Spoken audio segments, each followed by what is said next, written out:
Hi, I'm Mary Greendale, and this is Just Thinking.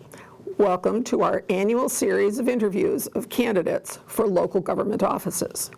The town election is May 20th. We have contests for select board between a challenger and an incumbent. For park commission, we have 4 candidates for 2 open seats. For school committee, we have 4 candidates for 2 seats with 1 incumbent. And for library trustees, we have 4 candidates for 2 seats. 2 candidates are incumbents, but 1 incumbent declined to be interviewed. That was an incumbent for the library. I am interviewing all these candidates. I have prepared specific questions for each board or committee. Each candidate will respond to the same questions for that office in their interview. I ask a few different questions of incumbents to reflect their years of service. Voters can compare the candidates' responses. The interviews are done one at a time and will be posted when all the candidates for an office have been interviewed. My goal is to have the videos run 30 minutes, except maybe longer for school committee. I had a lot of questions. The videos will be available on HCAP's website, on HCAP's YouTube channel, and on our Facebook page. Let's get started.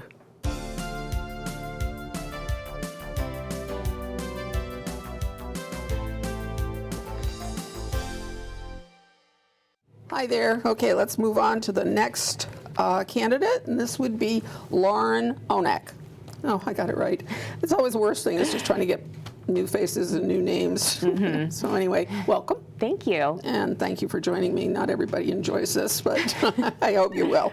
All right, so why do you want to be a library trustee? So I moved to Holliston with my family in 2020.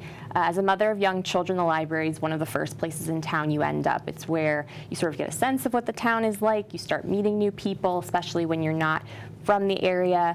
And so as I've become more interested in politics generally and local politics specifically, I remember running into you in the Coffee Haven about 2 years ago. You were talking about how we need more candidates, and I started thinking, where do my skills line up with town governance? I have a bachelor's in English from Barnard College and a master's in adolescent education in English from Hunter College, and since then have worked in many different volunteer roles, which I'll talk about later in our little talk. But it seemed like when looking at races and seeing what might be a good fit for me and what my skill set matched up with, library trustee came to mind.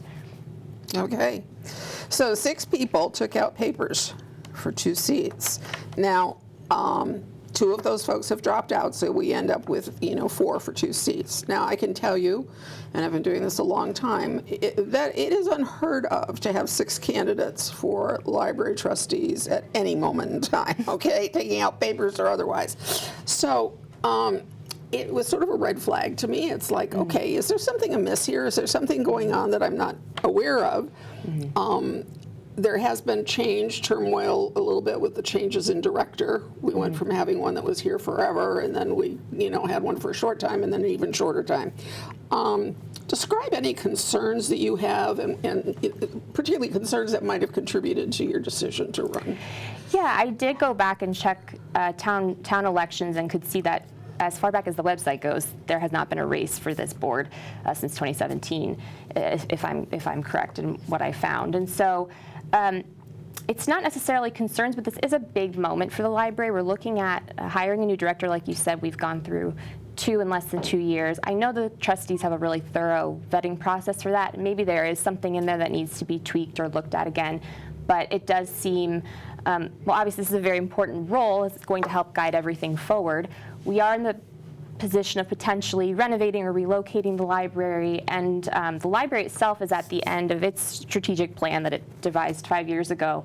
So I think it's just a point of change for the library. I think it's sort of a place where a lot of people it's near and dear to their hearts. So I think it's just a place that we're seeing potentially some big changes coming up, and I would love to be involved in that. either as a trustee or volunteer, but in some capacity. So it's not so much concerns as it is to say the library is the place to be right now. So it seems fitting. I'm sure the library people love that. So why don't we dive into what you would bring to the trustees in terms of your skills and experience? Sure. So as I mentioned, so I'm a stay-at-home mom currently and have been active in volunteer roles in communities my whole adult life. Since moving to Holliston, I've served on the board of Ashland Moms for 2 years as their secretary. I'm currently serving in leadership roles in 2 different ministries at St. Mary's Parish, and I'm an elected official on another small religious organization that meets in Wayland. So I bring a lot of experience working with boards and councils, but my biggest passion is community building, and so that's something where I have a very a strong vision for what an organization looks like when the volunteers are coming in and feeling committed to the mission, and whether it's through programming, whether it's through advertising, what you can offer, whether it's through the way in which we recruit volunteers and train them. I have a lot of experience in those various roles and sort of keeping and retaining people's interest in an organization. Going way back to before kid days, I worked for 6 years at the Morgan Library and Museum in New York City. Very different kind of library, but it did give me insight into nonprofits and how these sorts of organizations work on pretty small budgets, which I know is the case with the library in our town. Yeah. So you are one of 6 people. And that means you're sitting in the middle of a team because you're all equal. Nobody has any more authority than the person next to you. So what experience do you have with working as a team member? Sure. So in all of the different boards and groups that I've been a part of, it's always been multiple decision makers, multiple people chiming in. I'm a very opinionated person, but I like to think that I am also good at making sure everyone in a group is heard. I do consider that a strength of mine, and so it's something that I feel confident in, that I'm able to work well in a team and work with many different kinds of personalities. As I mentioned before we started, I've lived in multiple parts of the country, and I have friends with all different points of view. And so I do enjoy those kinds of conversations with people. Great. So looking ahead, what do you see as the biggest challenge or challenges? There may be more than one. Right. So as I mentioned, there's a lot going on with the library right now. I think obviously finding a director is going to be one of the big challenges facing the trustees in the next few months. The library did not receive the grant it applied for rebuilding, and so examining what happened there and thinking about what that means about potential renovation or relocation is also going to be a challenge. With recent cuts to the Institute for Museum and Library Services in Massachusetts, there is a lot of state funding for these programs, but there was $3.6 million in national funding that I'm sure is going to affect the bottom line, and that's going to be something that I'm sure the trustees are going to be trying to discern the ramifications of. So those are all potential challenges. Mm-hmm. For sure. Who do you think the constituency is? Sure. So obviously I'm here to represent everyone, but for me personally, I'm a member of a young family, so that's who I naturally tend to spend most of my time with.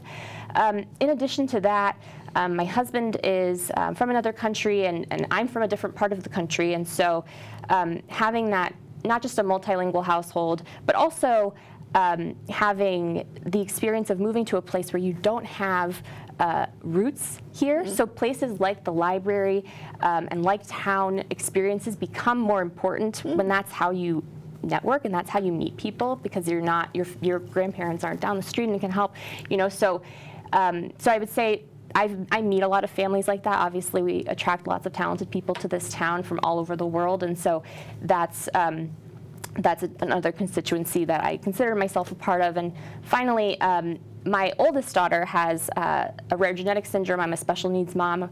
I'm one of those mama bears. But things like the fact that the library, for example, the children's section is so low tech, is something that I appreciate as a mom coming in with a kid who's with sensory sensitivities, and so I bring those experiences also. That's just part of who I am and who I am going into conversations and looking at issues. So I consider myself part of that community as well. I'm going to ask you to back up. When you say our children's area is low tech, is that a good or bad thing? To me, it's a good thing. Okay. Yeah, I was going to talk about this a little later, but I do think you walk into some newly renovated children's library spaces and you see a row of computers, and I appreciate that. I feel like the children's section has a good balance of lower tech, more imagination-based play downstairs, with the technological advantages of using museum passes and interlibrary loans and that sort of thing. Okay, I see what you're saying. So the buzzing, the noises, having kids attracted to the constant motion and so forth of a TV. Right. Or whatever, Any a kind of monitor screen, screen. Yeah. Okay, I skipped over. What are the priorities of the library for the next 3 years? Yeah, so we talked about this a little bit. Obviously, figuring out the potential relocation and renovation, and we're going to talk about that more later on. One thing I wanted to highlight was the strategic plan of the town talked about seeing a 5% by year increase in attendance at community events. That includes the library, and I've attended a meeting of the programming committee of the library, separate volunteer committee, just to sort of see where they're at. And I think that the various volunteer groups at the library could benefit from an infusion of new volunteers. And so personally, I would also like to prioritize not just attendance at the events going up, but the number of people volunteering at the library also increasing. Well, the people who've been doing it for a long time will be very happy to hear that. So we have talked about, and we've all heard about, the possibility of perhaps needing to build a new library. Let's ask you about your opinion. I'm going to do the same thing that I did with an earlier candidate and just put out the reminder that we have no more public land. And so it is not one of those, oh, well, this would be a great idea, let's just put it there.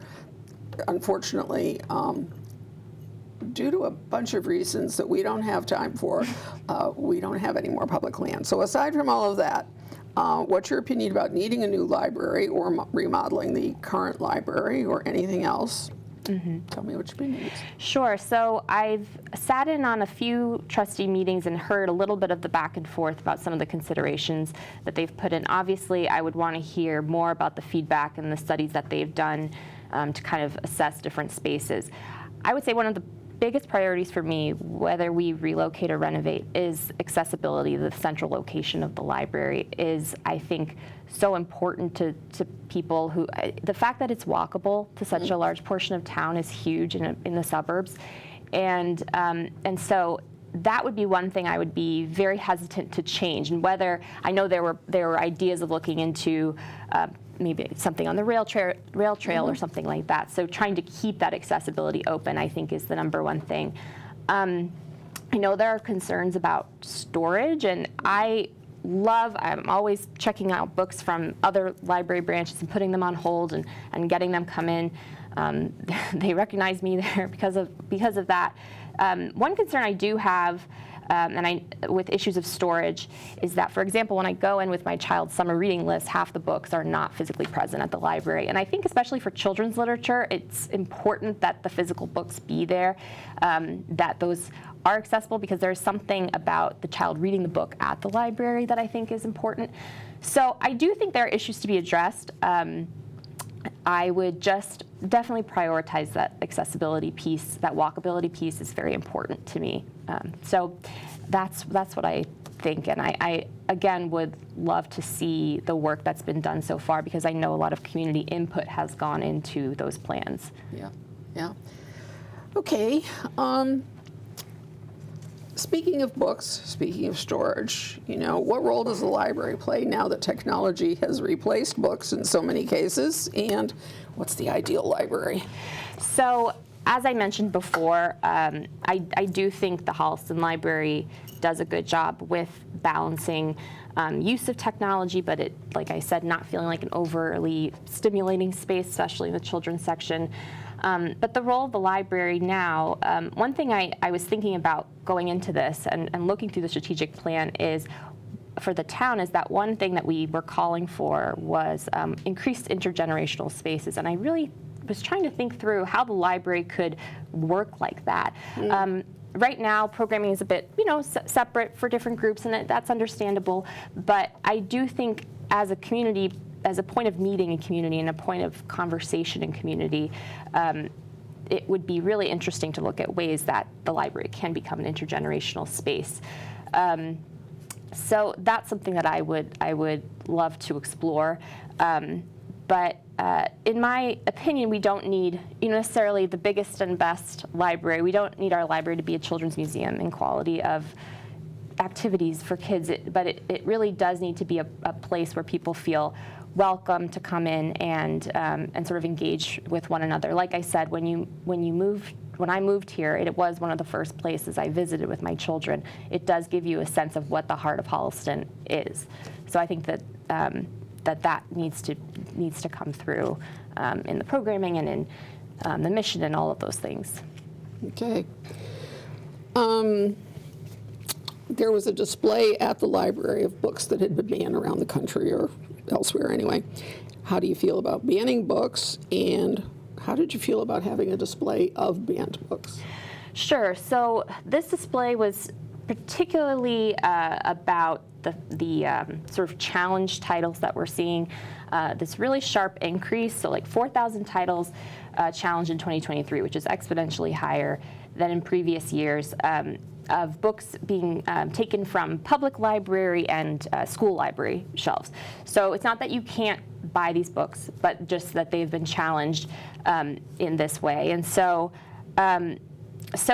I find it interesting that this has become a tool people are using to sort of give some kind of feedback. And I think like any display that talks about this issue, it would be really interesting to pair it with a discussion as to why, because it's not coming out of a vacuum.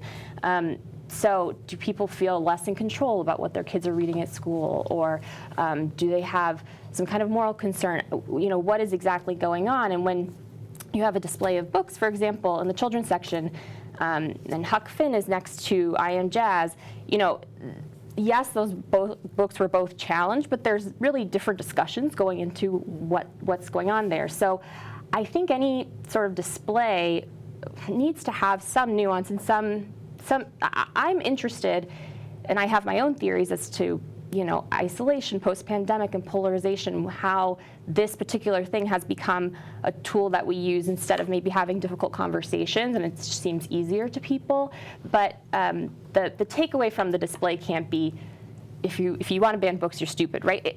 Because then that's not going to engage in any kind of conversation. It has to be something a little more in-depth than that, and that's what I would sort of, I think that it's an interesting concept to do Banned Books Week, but then what are you going to pair it with that sort of gets into the deeper discussions about why is this so popular right now? I think it's worth talking about. These are difficult conversations, but it's worth having. For sure. I did it with my book group.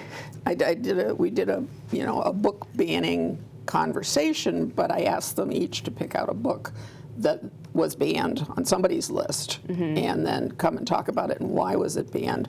And I did children's books. And the final assessment for my own satisfaction was, in any number of cases, it was the age at which it was presented. It wasn't that, do you sit down and read this book to the 2-year-old? Right. Or can this topic wait until he's 5? That kind of thing. So, but it was a really interesting discussion, and we all love each other, so it's okay. We didn't start picking up the hors d'oeuvres and flinging them at each other. But so anyway, in similar fashion, we had the Drag Queen Story Hour event, which was really celebrated by the community, some of the community, and really upset some of the community. I think it went a whole lot better than people anticipated. I mean, there were all kinds of imaginary expectations. But at any rate, how do you feel about offering that kind of program, and how did you feel about that event? So two things about the event. It was not an official library event. It was sort of organized by an outside group, and the funding for that event came from that outside group. Understandably, when people heard about the event, because of the political nature of it, there were charged reactions, and there were people raising concerns and questions. And this kind of goes back to what I was saying about having those difficult conversations. When a constituent or a resident takes the time to write out an email asking for clarification, asking for those questions, a simple reply with the link to the library's event rental policies is not a thoughtful response to that person. It's not engaging them in any of their concerns or conversations. Similarly, this was kind of an opportunity. I understand that, the trustees kind of rubber stamp most events that are coming through, right? But they do ultimately have final say about who rents the library spaces. So if someone wanted some kind of explanation for that, as long as it's presented in a polite, courteous way, the reply should be in kind. I think that did not happen in a lot of cases. A lot of people felt their concerns were being overlooked or they were being dismissed. I do think that could have been an interesting time for dialogue in the community, and that did not happen. And I think a lot of concerns were just sort of brushed off. Interesting. Okay. Are you a reader? Yes. Like, how much do I say? Do you really have time to read? I know when you have little kids, it's tough. But no, I love reading. So right now I'm reading Mill on the Floss by George Eliot, which is one of her pre-Middlemarch novels. She's so funny and such an interesting, examiner of human character. I'm also reading Hold On to Your Kids for a book club at my kids' school. And for the campaign, Hold on to your kids. Can I just ask you? Oh, yeah. Is that like physically hang on to them or what? It's interesting. The jury's still out on whether I agree with this author, but the premise of the book is peer orientation versus parent orientation in children. Yeah, in teenagers. Okay. And finally, for the campaign, I'm reading Strong Towns by Chuck Marohn. Do you get the emails and everything to Strong Towns? I get some Strong Towns adjacent communication. I've recently become more interested in him and in this organization because it's talking about building up infrastructure in small towns. It's great. It's a great organization. I wish more people were engaged with it. Yeah. If anyone wants to learn more about local politics and how to get involved, I think that's a great place to start. Yeah. The one thing you have to remember is not all of the places from which they talk or about which they talk have the same form of government. And because Holliston's government is not Holliston specifically, but all of Massachusetts and most of New England, the town government being in the hands of town meeting is 100% different from everybody else. So, over here, a mayor might make a decision or a council might make a decision or whatever. All of our decisions happen at town meeting. And it's so hard to get people to understand when they complain and say, why are we doing that? It's like, because town meeting supported it, where were you? It's that kind of conversation. So Strong Towns is great, but it really has a different little iron wrinkle to it for us. As New Englanders. Yeah, we've got this really weird, and then but fun. but fun makes it much more fun, and you get the opportunity to learn so much. I'm telling you, you really do. Getting into town government was just the best thing, in terms of, and I was just a bored homemaker, I had two little kids, and it's like, oh God, please, nothing bad about my kids, but they were normal kids. But anyway, you get 2 minutes to make a pitch for why people should vote for you, and you can look at camera 1 to do that, and you don't seem at all nervous about it, so I will let you go at that. Thank you. Well, I hope that I've given you enough of my background and my skills and experiences that would convince you to vote for me for library trustee. One thing I do want to point out about this, as I mentioned before, is that this has not been a race where it's been contested in many years. And there is concern that when you have the same group of people, not that it's been statically exactly the same for those number of years, but when you are pulling from the same group of volunteers over and over again, not only does that give the potential for an echo chamber, it also increases the potential for burnout. And so I'd like to supply some new blood, a new voice, maybe some new perspectives to the library committee. And I hope that you'll consider supporting my campaign. We will shortly be launching some social media after the holidays. So I hope to have lots of ways for you to contact me, but Facebook is always an easy way to find me. And thank you so much for being engaged in town politics. Great. Thank you. Thank you. All right, then. Well, thanks so much for joining me. I appreciate it. Okay. That's it. Let's move on. Thanks. Thank you for watching Just Thinking. You've done your homework. Now please remember to vote on May 20th. It's important for you, your family, and our community. Thank you.